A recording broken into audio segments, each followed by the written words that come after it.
और इंसान को रोटी नहीं, तो लोग किसमें आसक्ति हो जाए।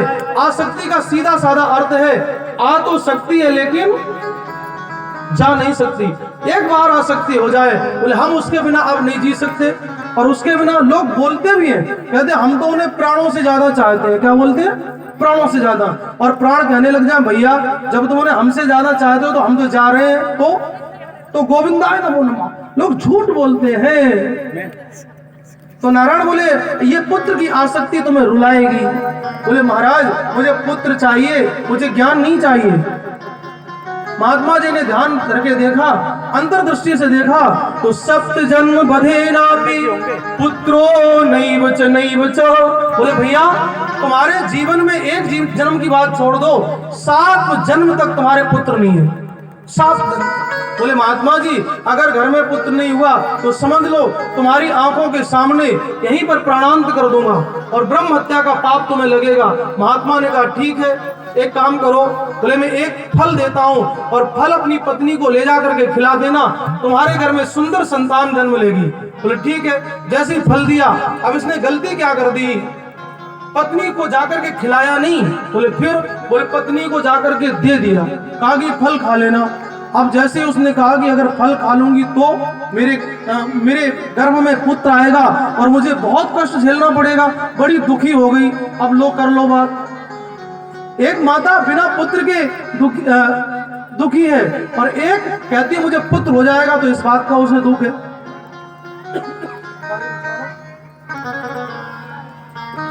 इस बात का उसे दुख है।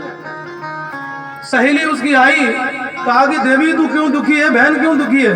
कहा कि मेरे पति को एक बाबा जी ने फल दिया और कहा कि जाओ कृपा बरसेगी, इससे कृपा बरस जाएगी, फल हो जाए, तो ये फल दे दिया। अब इसका गलत अर्थ मत करना, मैं वो वाली कृपा नहीं बता रहा हूँ जो कहते हैं कि भैया मेरा काम नहीं चल रहा। बोले काम नहीं चल रहा? तो बोले हाँ। बोले समोसे खाते हो? बोले खाते हैं। बोले कौन सी चटनी के साथ? बोले हरी वाली के। बोले जाओ लाल वाली के साथ खाओ, कृपा बरसेगी। बोले भैया, बोले मेरा बेटा बात नहीं मानता। बोले वो गोलगप्पे खाते हो? बोले हाँ खाते हैं। बोले और बढ़ा दो, जाओ कृपा बरसेगी। उस कृपा की बात नहीं करता हूँ, उन पर तो कैसे कृपा बरसती होगी वो तो ईश्वर जाने। तो ये महात्मा ने कहा कृपा होगी, तो ये कृपा एक अलग है, एक कृपा शब्द है। बोले कृपा बरसेगी, कृपा हो जाएगी। अब उसे दुख कि मेरे पुत्र होगा। बोले उसने कहा पुत्र होगा तो और अच्छी बात है, देवी तेरे घर में कोई पुत्र नहीं है। बोले पुत्र नहीं है, अच्छा रहेगा। तो वो कहने लगी देवी, बोले फल भक्षेण गर्भस्यात् गर्भेणोदर वृद्धिता। बोले फल अगर खाऊंगी तो मेरे गर्भ में बालक आ जाएगा, और जब बालक आ जाएगा तो उदर वृद्धि होगी। बोले अच्छा ही तो है। बोले नहीं देवी मैं बहुत कुरूप हो जाऊंगी। हाँ मैं तो पुत्र प्राप्ति नहीं चाहिए मुझे ऐसी जिससे मैं कुरूप हो जाऊं। अब कर लो बात। कहा कि कोई बात नहीं देवी, बाद में अपना मेंटेन कर लेना। बोले नहीं मुझे पुत्र ऐसा नहीं चाहिए। बोले कोई बात नहीं। बोले एक और बात है। बोले क्या? बोले घर में सब लेटे होंगे और मेरे गर्भ में पुत्र होगा या बालक होगा, और जब घर में आग लग जाएगी तो सब निकल के भाग जाएंगे, मैं तो जल के मर जाऊंगी। अब लो कर लो बात। कैसे कैसे को विचार इसके मन में आते हैं। तो बोले एक काम कर। बोले क्या? बोले मेरे घर में पुत्र बहुत हैं, खाने के लिए नहीं है, और तेरे घर में खिलाने के लिए नहीं है। तेरे घर में खाने के लिए बहुत है लेकिन कोई पुत्र नहीं है। यही समाज का सबसे बड़ी समाज की विडंबना है। एक परिवार तो ऐसा है जिसके घर में कोई खाने वाला नहीं है, एक परिवार ऐसा है कि जहां पर खिलाने के लिए कुछ नहीं है। दो व्यक्ति 4 बजे जागते हैं और दोनों निकलते हैं, घूमते हैं। बोले किस लिए? बोले भैया एक पेट कम करने के लिए घूम रहा है और एक पेट के लिए घूम रहा है। 4 बजे जागता है पेट के लिए। बोले दिन में कुछ काम करूंगा तब दोपहर और शाम की 2 रोटी मुझे मिलेगी। और एक व्यक्ति है सुबह निकलता है मॉर्निंग वॉक के लिए कि किसी तरह ये पेट कम हो जाए, इसलिए निकलता है। उसके यहाँ खाने को है पर उसके यहाँ कोई खाने वाला नहीं है। खिलाने के लिए तो बहुत कुछ है। ये समाज की बड़ी विडंबना है साहब। ये बड़ा डिसबैलेंस है हमारे समाज में। एक के घर में खाने वाला है पर कोई वस्तु नहीं है जो खा ले। एक व्यक्ति डॉक्टर के पास गया, बोले महाराज भूख नहीं लग रही। डॉक्टर ने एक गोली दे दी, ले जाओ खा लेना। अब खा लिया, ज्यादा खा गया, अब वो पेट फूलने लगा। बोले डॉक्टर साहब एक गोली और दे दो। बोले क्यों? बोले पच नहीं रहा। अब बिना गोली की पच नहीं रहा, ये मुझे जच नहीं रहा, गोली ले ली। अब रात को पच भी गया, शाम को नाइट में गया, डॉक्टर साहब एक गोली और दे दो प्लीज। बोले क्यों? बोले महाराज नींद नहीं आ रही है। अब बताओ, नींद से लोग गोली से सोते हैं और गोली से जीते और गोली से ही मर जाते हैं। ये समाज का डिसबैलेंस है साहब। उसने कहा कि मेरे घर में पुत्र नहीं है, मेरे घर में पुत्र है, तेरे घर में पुत्र नहीं है, तो 10-12 पुत्र है मेरे घर में, और अब की मेरे घर में जो पुत्र है मैं तुझे दे दूंगी और तू गर्भवती होने का नाटक करती रहना। तो ठीक है। अब महाराज कुछ दिनों बाद उसने, जब उसकी सहेली ने पुत्र को जन्म दिया और ले जा करके उसने दे दिया, और धुंधली बोली मुझे घर में हल्ला मचा दिया, मुझे पुत्र हुआ है, मुझे पुत्र हुआ है, ऐसा हल्ला मचा दिया। अब महाराज जैसे पुत्र हुआ तो पंडित जी महाराज ने कहा कि इस पुत्र का नामकरण संस्कार मुझे करना है। बोले क्या नाम रखोगे? कहा कि नाम, बोले मेरा नाम आत्मदेव है तो मैं इसका नाम परमात्मा देव रख देता हूँ। कितना सुंदर नाम है देवी, दोनों का नाम चल जाएगा। वो धुंधली बोली हाँ, धुंधली तो धुंधली, धुंधुम करोती थी धुंधली, हाँ जो धू धू करती रहे दिन भर, धुंधलों की बाहर से नहीं होती, धू धू ये नहीं बनाया, आज ये नहीं लाके दिया, आज घर में ये नहीं है, बना के रख दूंगी, चीले खा लेना, घर में कुछ सब्जी नहीं लाके दी, दिन भर धू धू करना। बोले मेरा नाम धुंधली है, मैं इसका नाम धुंधकारी रखूंगी। अब कर लो। घर में अपने बच्चों के नाम सार्थक रखने चाहिए, अच्छे नाम हो जिससे समाज का कल्याण हो सके। लोग रख देते हैं आजकल तो पता नहीं, छोटा नाम होना चाहिए। हाँ, टिंकू, चिंकू, मिंकू, टिंकी, मिंकी, चिंकी, डॉगी, टॉमी, ऐसे लोग नाम रखते हैं छोटे छोटे। अब बताओ टॉमी किसका नाम होता है जानते हो? हाँ किसका होता है? लोग बच्चों का नाम रखते हैं टॉमी, हाँ टोनी, पप्पू, चिंकू। अच्छा सच बताना, एक छोटी सी बच्ची है और उसका नाम रख दिया चिंकी। और चिंकी छोटा अच्छा लगेगा कि चिंकी बेटा आओ, चिंकी बेटा अच्छी लगेगी। और जो बड़ी हो जाएगी तो चिंकी दीदी, चिंकी दीदी, यहाँ तक तो अच्छा लगेगा। और जब उसका विवाह हो जाएगा तो कहेंगे चिंकी भाभी, चिंकी भाभी, यहाँ तक भी अच्छा लगेगा। लेकिन जब वो नानी बन जाएगी और दादी बन जाएगी और थोड़ा विचार करो, कहो चिंकी नानी, अच्छा लगेगा? और पहले का नाम ले लो, राम दुलारी देवी, हाँ, और वो राम, क्या क्या नाम थे पहले, सीता देवी, अनीता देवी, गीता देवी। आजकल का हमारा जो ये पैटर्न है ना, ये समझ में नहीं आता। क्या एक जगह कोई पोलियो पिलाने वाले आए और वो यहाँ बहन जी भी कोई पिलाते हैं, तो फ्लैट में पिलाने गया तो बोले उसने कुंडी खटखटाई तो बगल वाले ने कहा इसमें कोई बच्चा नहीं है, बोले सामने वाले में बच्चा है। तो उसने खटखटाया, उसमें उसकी देवी जी निकली, कहा कि इसमें कहाँ बच्चा है, तुम झूठ क्यों बोलती हो? कहा कि इसमें से डेली आवाजें आती है, मिला बाबू, मिला बच्चा, मिला छोना, मिला बाबू। कहा कि वो तो मैं अपने पति को बोलती हूँ। लो कर लो आप, ये बाबू कोई पति को बोलने की चीज है? ये छोना कोई ये कहाँ का संस्कार है? कौन सा पैटर्न है साहब? कहाँ से ये कहाँ से सीखा? ये पाश्चात्य संस्कृति है साहब। लोग कितना प्यारा उसका नाम, उसे छोना बना के रख दिया। उसके दांत एक गिर गया है और यहाँ पर सफेदी आने लगी है, कान के श्रवण समीप भय सिद्ध कैसा, कान के पास के बाल सफेद हो गए हैं और मेला छोना आ गया, मेरा बाबू आ गया। अरे काहे का बाबू है?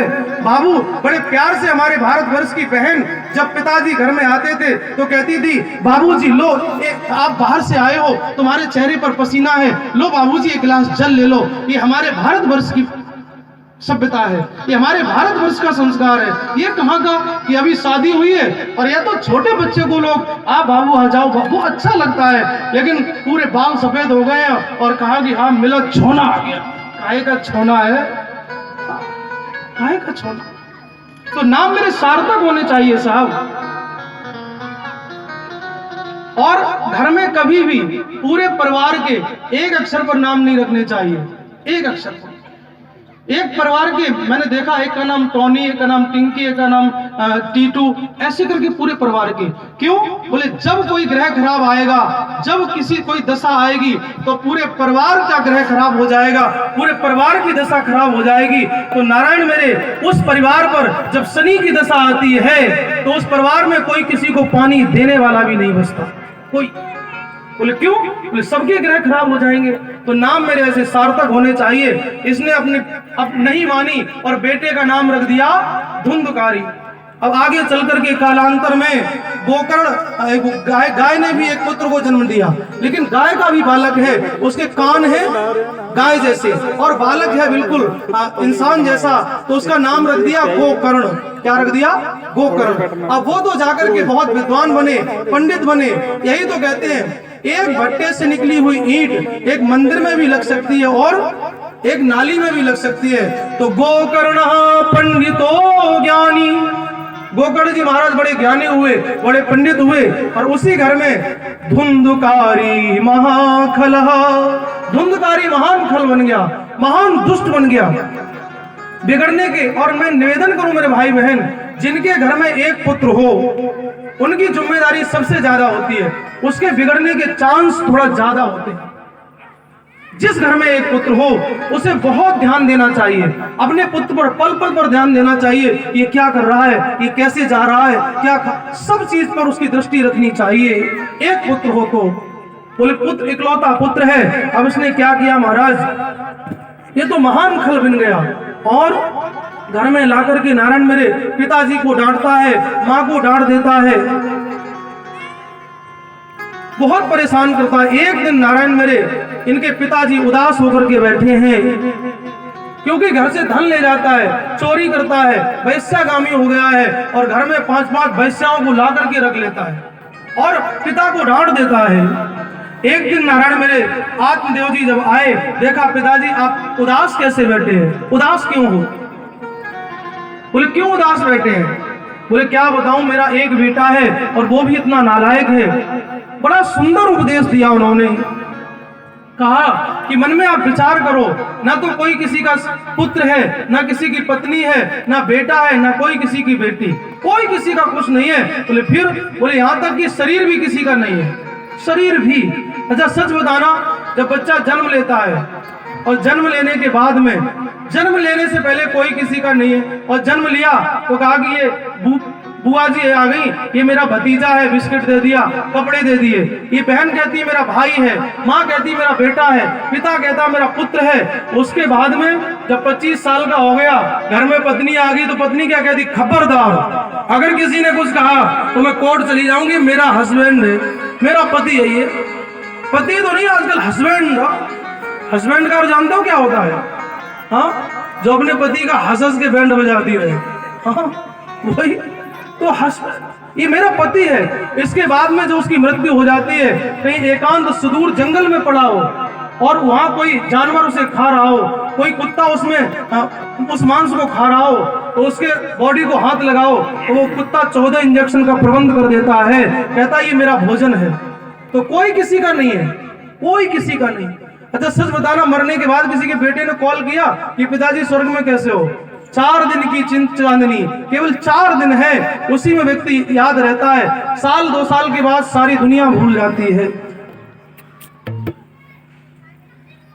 मन के मारे बन गए वन तज बस्ती माँ, बोले मन एव मनुष्याणाम कारणम बंध मोक्षयो। मन से भी हम सोचते हैं हमारे सारे लोग हैं, ये हमारा सारा परिवार है, तो मन ही बंधन का कारण होता है और मन ही मोक्ष का।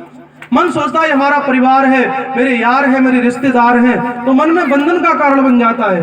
अच्छा सच बताना, मन ही बंधने का कारण और मन ही छुड़ाने का कारण। मन से ही बंध जाता है और मन से ही व्यक्ति छूट जाता है। अब आप कहोगे कि एक ही चीज से बांधना, एक ही से छोड़ना, अच्छा बुरा दोनों एक साथ नहीं रह सकते। हाँ, तो बंधन और मुक्ति दोनों एक साथ कैसे हैं? बोले सच बताना, जब आप घर से बाहर जाते हो तो किससे ताला किससे लगाते हो? चाबी से ना, चाबी से ताला लगाते हो। और बाहर से जब घर आते हो तो वो ताला कौन सी चाबी खुद से खोलते हो? जिससे लगाया था उसी से या दूसरी से? उसी से। बोलो दूसरे से। अरे जिस चाबी से ताला लगाया है उसी से खोलना पड़ता है। जो खुलने का भी वही कारण है और बंद होने का भी वही कारण है। इसलिए नारायण मेरे, मन एव मनुष्याणाम कारणम बंध मोक्षयो हो। मन ही बंधन का कारण है और मन ही मोक्ष का कारण है।